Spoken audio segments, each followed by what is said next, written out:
আমাদের এখানে আগে থেকে কোনো কিছু বানানো থাকে না। এটা যেটা আমরা দেখালাম যেটা ডিসপ্লে ছিল। আচ্ছা, আর এটা হচ্ছে এখন আমরা রেডি করছি, প্রিপেয়ার করছি ওনাদের বাহ। জন্য। ফ্রেশ প্রিপেয়ার করতে হয়। এটা সব কাস্টমারদের জন্যই করা হয়, ওনাদের জন্য শুধু স্পেশালি নয়।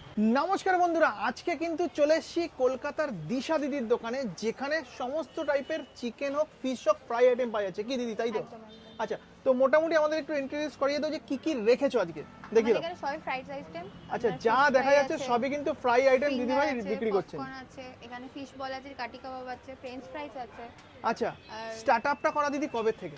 আমাদের 8 মার্চ থেকে সেট আপ করেছি। 8 মার্চ থেকে, মানে এক মাস মতন রানিং।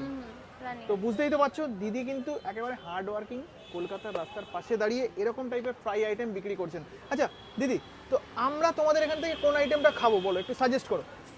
ফিশ ফ্রাই ট্রাই করতে পারেন, মাছ কিন্তু ফিশ ফ্রাইটা খেতেই হবে। ট্রাই করতে পারেন, কাবাব ট্রাই করতে তো পারেন। আমি